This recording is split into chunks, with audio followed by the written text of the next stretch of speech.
Hello and welcome to this week's College Planning Tip of the Week. I'm Nancy Steenson with Steenson College Coaching, and with me today, as always, is Jack Wang, and we have a special guest here with us today. I'd like you to welcome Judi, who is the founder and owner of Score at the Top, as well as JRA Educational Consulting. Judi works primarily in Florida, and I am excited to ask her some questions about how things work when students apply from out of state into the Florida state system. Judi, can you share with us some information for those kinds of students? Thanks, Nancy, and thanks for having me on this morning. Yeah, I'd love to tell you about our state university system here in Florida, because I think that for out-of-staters, they may not recognize that not only do we have 12 very different state universities, but that Florida State University system has actually been ranked the #1 state university system for the 6th consecutive year by US News. So of our 12 state universities, they vary in size. A couple of them are just 1,000 or 1,000 to 2,000 students, but our largest, the University of Central Florida in the Orlando area, is well over 60,000. It's the largest in Florida and the second largest, in the country. So like almost all other universities around the country, each of the Florida State University systems makes admission decisions, I would say, based on 3 primary factors. The first one will be curriculum and grades. The second will be SAT and ACT scores, and I'll go into that in a second. And the third one will be holistic information, sort of, what makes you who you are, as a person. So curriculum and grades, it is, first of all, it is not just the GPA. In other words, saying you have a 4.0 is not going to get you into any of our state universities, because they do a fine-tooth comb evaluation of your transcript, and our more competitive universities are definitely looking for a range of AP or IB courses primarily, some dual enrollment courses, some the Cambridge system ACE, but they're definitely looking for kids who challenge themselves. And the harder the university is to get into, the more important it is, so that you may find that as a senior, if you want to go to our most competitive schools, you really should have, biology, physics, and chemistry. You should have calculus. You should have perhaps 3 years of the same, foreign language, and a slew of, say, AP or similar types of courses. Also, our state universities in Florida throughout the pandemic have not gone test optional. That has not been a decision from the individual universities. It's a decision made by our Board of Governors in Florida that still require SAT and ACT scores.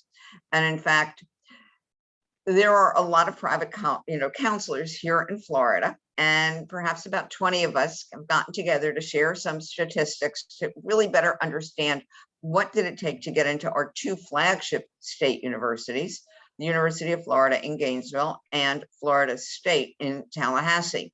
And we didn't share student names, but we did share data. And one of the most surprising things to all of us were the number of students whose SAT scores were in the 1500s, that's almost as high as you can get, and who had a weighted GPA of well over a 4.0, perhaps 4.5, 4.6, which is indicative of the fact that you probably have 6, 8, 10, 12 AP courses or IB, and that you're pretty close to straight A's. Many of those, I shouldn't say many, but quite a few of those students were denied. And so you look at it and say, well, but I've worked as hard as I can through high school.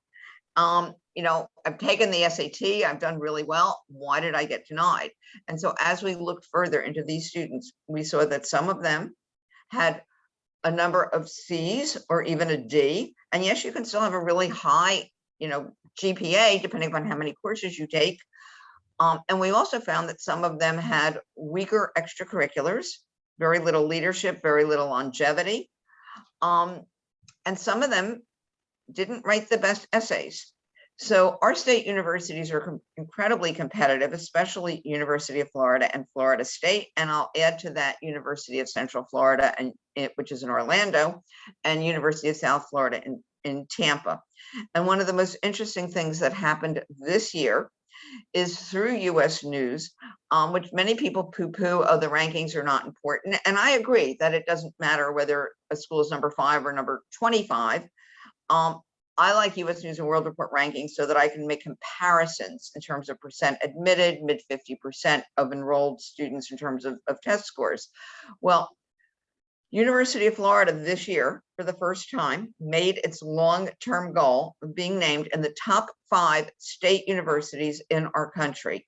So it is joining the ranks of, in fact, there are 7 schools in the top 5, but for instance, University of California, in Berkeley, in Los Angeles, University of Michigan. So University of Florida is in those top 5, which has made it even harder to get into.